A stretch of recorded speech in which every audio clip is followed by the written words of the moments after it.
Donc pour rappel, par rapport à ce qu'on a vu hier, le timer, c'est un élément de comptage. Donc, juste la partie timer, l'élément de comptage, ça c'est quelque chose que vous avez fait du cours d'électronique numérique. Voilà. Et ce qu'on a vu hier, c'est que en fait, autour de ce timer qui se trouve ici précisément, on a plusieurs éléments qui sont là. Est-ce que vous pouvez me rappeler un petit peu ce que vous avez retenu des éléments qui sont ici? Le premier là, on se retrouve avec un multiplexeur. Et ce multiplexeur, il permet de choisir parmi plusieurs sources qui sont souvent des horloges. Donc je vais mettre source d'horloge, mais pas forcément. Parce que par exemple, ici on se retrouve avec une broche. Et donc effectivement, on peut cadencer le timer à partir des impulsions faites sur une entrée. Donc ça peut être un signal carré proposé sur une entrée, tout comme ça peut être aussi un bouton poussoir sur lequel vous appuyez. Okay. Ce signal, il va rentrer par là ou par là, peu importe, par une des entrées. Et donc on va choisir une source et la rediriger vers la sortie.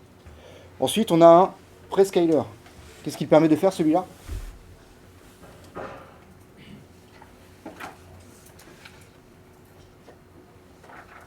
On en a parlé hier.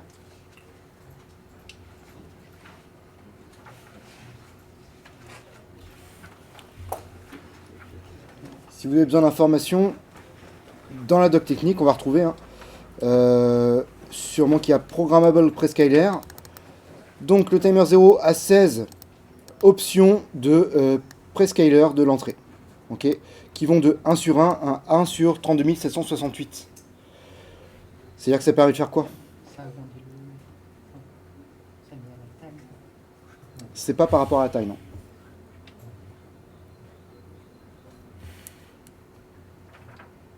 Scale, en anglais. Échelle, ok. Là, ce qu'on va faire, c'est on va, en gros, changer d'échelle, d'accord? Donc, on va diviser la fréquence d'horloge par un facteur, soit 1 sur 1, soit 1 sur 32 768, soit un truc un petit peu intermédiaire, d'accord? Donc, en fait, ça permet de ralentir l'horloge ici. Le prescaler, on peut l'appeler aussi prédiviseur en français. Il permet de ralentir la fréquence d'horloge en entrée. C'est-à-dire qu'au lieu de compter à chaque coup d'horloge, à chaque front montant, je vais compter un front montant sur 4 par exemple, ou un front montant sur 8. Ok? J'avais évoqué hier le fait qu'on ait deux chemins, soit le chemin où on va avoir notre horloge qui va ici être synchronisée avec l'horloge du système, donc en passant par le chemin qui est en bas, soit l'horloge qui est complètement asynchrone par rapport à celle du système. D'accord? Le fait de synchroniser permet d'être cadencé en même temps que le CPU. D'accord? Et donc si le CPU est en veille, eh ben, votre timer ne fonctionne plus. Le fait d'être désynchronisé, donc asynchrone par rapport à l'horloge du CPU, donc là je vais mettre, pof, il n'y a pas le CPU, et ben, ça permet, si on passe par ce chemin-là, d'être indépendant de l'horloge du CPU. Et donc si le CPU est en veille, le timer peut continuer à tourner quand même. Ok, nous on verra que c'est ce chemin-là qu'on prendra. Ensuite, j'ai le timer, on va voir comment il marche. Et puis, à la fin, j'ai un post-scaler, donc on va appeler en français un post-diviseur, qui permet également de ralentir la fréquence d'horloge. On est OK? Et donc, il y a un signal qui va sortir. Ce signal, eh ben, il sera en forme de créneau. Et soit on peut le rediriger vers une broche, soit on peut le rediriger vers des périphériques, soit on peut utiliser la sortie du timer telle qu'elle, ou utiliser ce qu'on appelle un flag d'interruption. Ça, c'est ce qu'on verra dans un deuxième temps. Dans un premier temps, moi, je vais me concentrer sur timer 0 out, et on va revoir ça. Ok. Donc ça, c'est l'explication vite fait du schéma. Mais ce qu'on avait vu hier, c'est le mode de fonctionnement du timer 16 bits. Rappelez-vous, en mode 16 bits, le timer 0 s'incrémente sur les fronts montants de l'horloge, la source d'horloge sélectionnée. Donc un prescaler, un prédiviseur permet d'avoir plusieurs options de division. Donc ça, c'est ce qu'on verra. Et en mode 16 bits, les registres TMR0H, TMR0L forment une valeur 16 bits. D'accord? Timer 0L, enfin TMR0L, c'est un registre 8 bits. TMR0H, c'est un registre 8 bits. Les deux associés vont former le registre 16 bits ici. Ok, donc là, on a une valeur sur 16 bits. Ce qui permet de compter de 0 jusqu'à 65 535. Alors ça, j'en reparle après. Pop, pop, pop. Ouais, ça j'en parle après. Et donc le timer 0, il déborde et il revient à la valeur 0000 lorsqu'il a incrémenté au-delà de FFFF. FFFF, c'est quoi cette valeur-là? C'est la valeur, si je l'écris en décimale, pardon, 65 535. C'est les 16 bits là, ils sont tous à la valeur 1, j'essaie d'incrémenter. Et bah du coup, je déborde. Et mon timer 0H, timer 0L, donc ces deux registres-là, reviennent à la valeur 0. Ok. Et donc, ce que je vous avais expliqué vite fait hier, c'est que si je prends mon timer, si je le prends comme ça, et bah à chaque coup d'horloge, il va s'incrémenter. Ok. Toc, j'ai titré. Et il va s'incrémenter jusqu'à atteindre quelle valeur?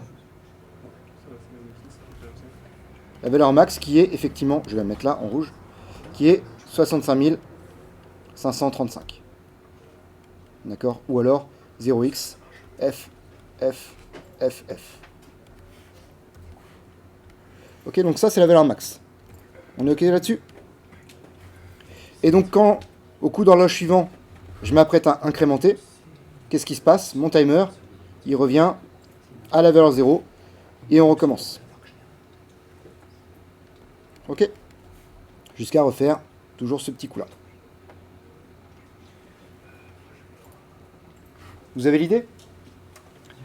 Alors du coup, on a vu aussi un autre truc très vite fait hier, c'est que c'est bien de compter, mais à quoi ça me sert? Hop, j'ai oublié, on va marquer ici en vert, c'est les valeurs de TMR 0H, TMR 0L. Donc ce sont les deux registres ensemble. Ok. Et donc ce timer là, en fait, comme je vous ai dit, et comme on a vu sur le schéma ici, il va générer une sortie. On est ok là-dessus? Cette sortie là, du coup, on va regarder. Timer 0 out, pop pop pop, il est ici. Le timer 0 out, du coup, c'est la sortie du post-scaler. Timer 0 out toggles, donc il change d'état à chaque fois que à chaque fois que ça en mode 8 bits, mais c'est pas notre cas nous. Donc à chaque fois que TMR0L, TMR0H débordent en mode 16 bits. Donc ça veut dire que à chaque fois que j'ai un débordement, j'ai mon timer 0 out qui va changer d'état à chaque fois. Donc là j'ai un changement d'état. Là j'ai un changement d'état. Hop, j'essaie de faire un peu propre. Toc, toc. Et ainsi de suite. Là je vais avoir un changement d'état ici par exemple. Ok. Et donc ça c'est mon timer 0 out. La sortie qui change à chaque fois que mon timer déborde. Donc je refais encore juste une fois un petit débordement pour l'exemple. Toc.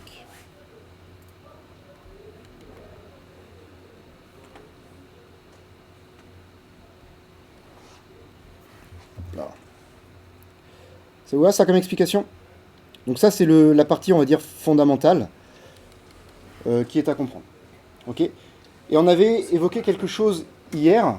Comment on fait pour changer la fréquence de mon timer 0 out, de mon signal de sortie? Qu'est-ce qu'on a évoqué comme moyen pour essayer par exemple de resserrer la période, réduire la période et donc augmenter la fréquence? Ouais. On change la valeur initiale. Au lieu de démarrer ici, effectivement si je me mets à démarrer, hop, je vais reprendre une autre capture, enfin une autre couleur. Si je me mets à démarrer ici du coup, par exemple,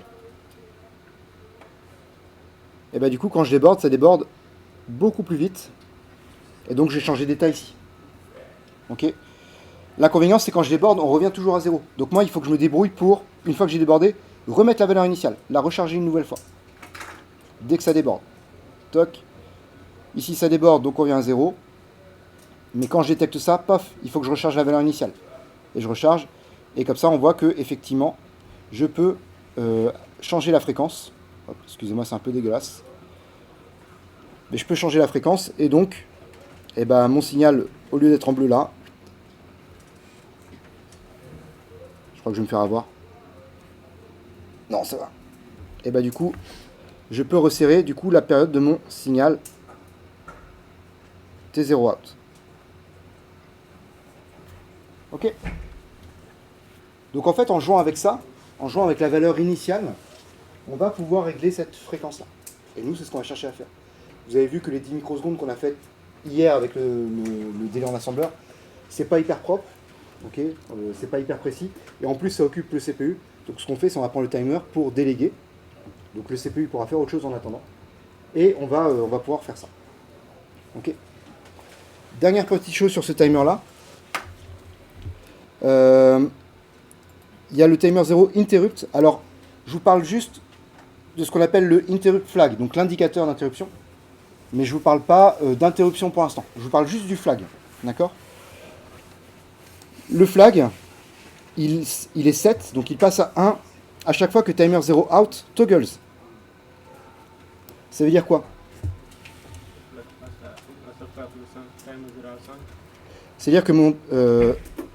hop, vas-y, redis.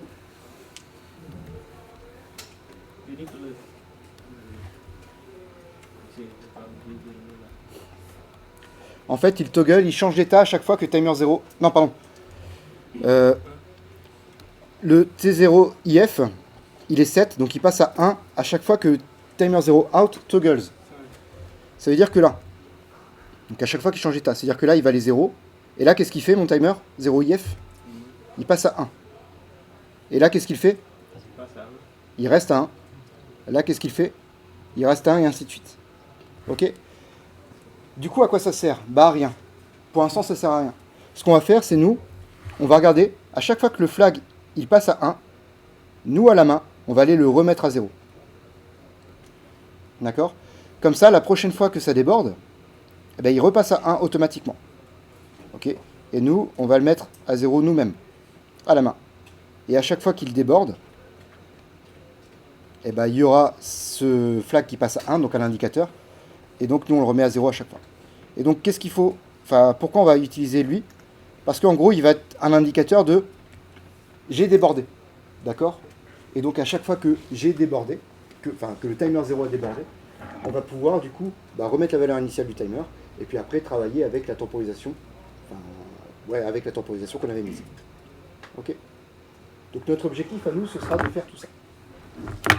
Donc, ce que je vais vous proposer, c'est un algorithme légèrement différent que celui qui est dans le sujet, pour qu'on puisse se focaliser là-dessus, c'est-à-dire, on va paramétrer le timer, on va lancer le timer, et on va attendre que le timer 0 IF, il passe à 1.